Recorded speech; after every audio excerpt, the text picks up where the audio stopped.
What's going on, YouTubers? Welcome to another video. Today I wanted to do a slightly different video. I wanted to talk about organization as a statue collector. Just something I think most people probably struggle with and could probably use a little advice on. I may not be the most qualified person, but I'm going to let you guys know how I try to keep myself organized. And I mean this in a few different ways. One, when pre-ordering statues. Two, knowing when statues are charging and how to really balance it and whatnot. So my first rule when getting a statue or even pre-ordering is to ensure I have space. For example, this Dark Knight trilogy line, I always wanted it since day one, but I never really saw space at the time, and that's why I never really pre-ordered it. But then I really became determined to buy it. So I had to make space. So, if you saw my previous videos, you saw I did a lot of rearranging and I was able to create space. So now I have space for both Bane and Batman, who are both pre-ordered, and I actually just got shipping notice for Batman. So I should have him in the few upcoming weeks. I'm really excited for him. But I'm a firm believer that you should never pre-order a statue if you don't have space. So you either A, need to sell something or rearrange to create space. Because then if you don't create the space prior to pre-ordering and time comes you get it and you don't know where to put it, you're going to be, it's going to be a big problem for you. Even if it's an amazing statue, I think it is best to always create and find a space for it before you pre-order it. For example, right here I got my Jurassic setup. I don't really have space for anything outside of the 1/10 Dilophosaurus, but I really do want the Indoraptor. I think it'd look amazing here, but there's no space for it, so I'm not getting it. The only way I could get it is if I removed my T-Rex, but I don't have another spot for him.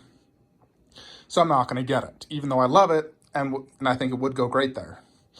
All my 1/10s I pre-planned, and there's a few I actually skipped because I just knew I could not fit them in that display.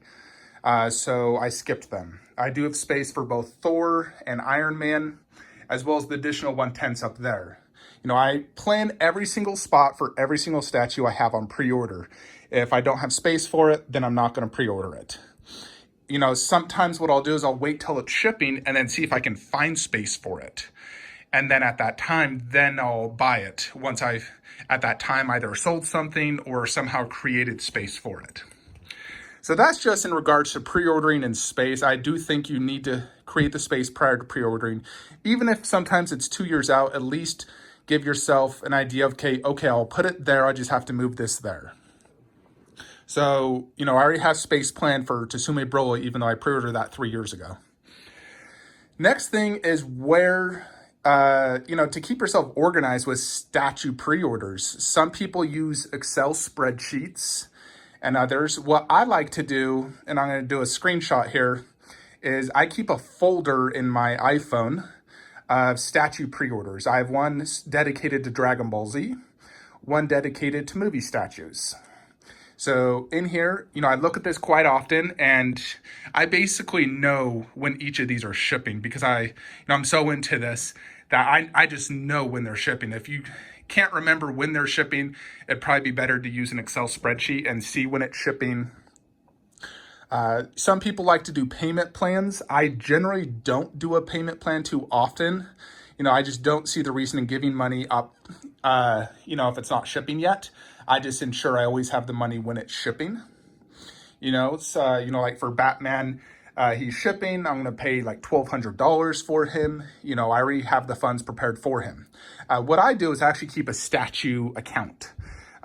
So I have a statue account where I put money into it.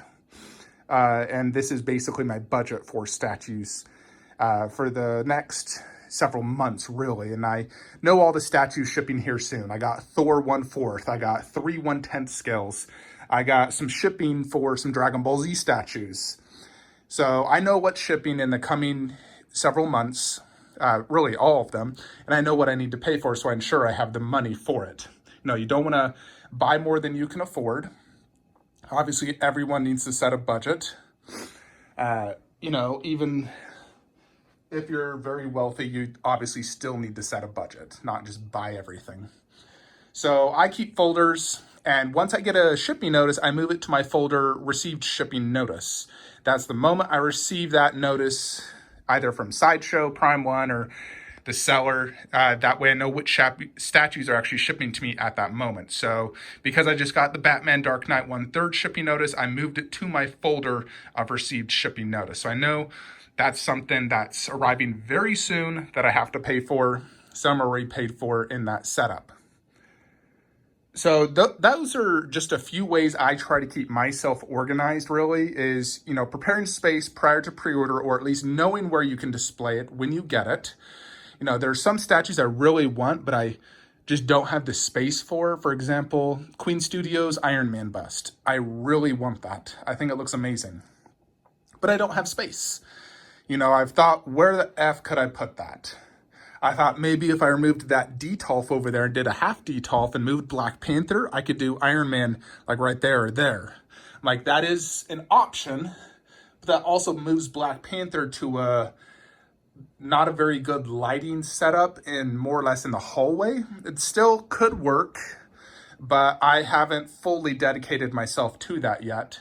So I haven't pre-ordered it yet. And if I miss out, it's fine. It's not the end of the world, It is a very nice one, but I do also already have a Iron Man life-size bust, so it's not like I don't already have one. And so I have not pre-ordered that. There's also the Berserker Predator. I really wanted that, but having made several statue direction changes, more or less, and display changes, I found I simply just don't have space for that. So I'm just going to have to pass on it. Even though I love it, I don't have space. And I don't want to get it and just throw it on the ground. That'd be ridiculous. So even if it's amazing, I'm going to have to pass. It's not the end of the world. I still have the best Predator statue ever made, Wolf Predator. So it's not a big deal. You definitely have to pass on statues you like due to space or money. Can't buy everything you like. There's a lot of KD 1/4 Dragon Ball Z statues that have gone up for pre-order. I passed on every single one of them. The Trunks, Vegeta, Gohan, I passed on all of them, but the villains, but I'm not getting Broly either. I just simply don't want to spend the money, don't have the space. And I have a few issues with each of them, so I passed on all of them. So that is a little difficult, but it's also fine. But yeah, that's just a few of my tips. I am by no means an expert. Statue collecting is definitely an addiction. When you open those statues and you just see how beautiful they are and you want more. And I mean, the nice thing about statue collecting is, for the most part, you can sell something and get your money back, or at least most of your money back. Sometimes you take a loss. Sometimes you're able to sell it for more than you paid. So it, generally will even out at the end of the day.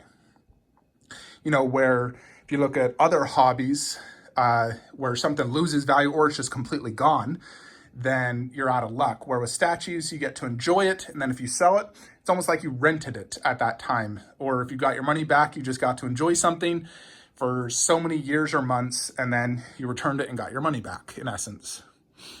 So for the most part, I don't buy ever to flip statues. I mean, it is good to have resale value in the back of your mind if you know you're not going to keep it for a long time.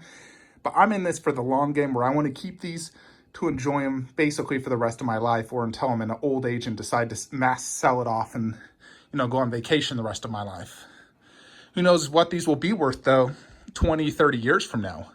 That's hard to say. I mean, there's definitely a community of a few 100,000 statue collectors out there. We all have an addiction. We might pass it on to our children.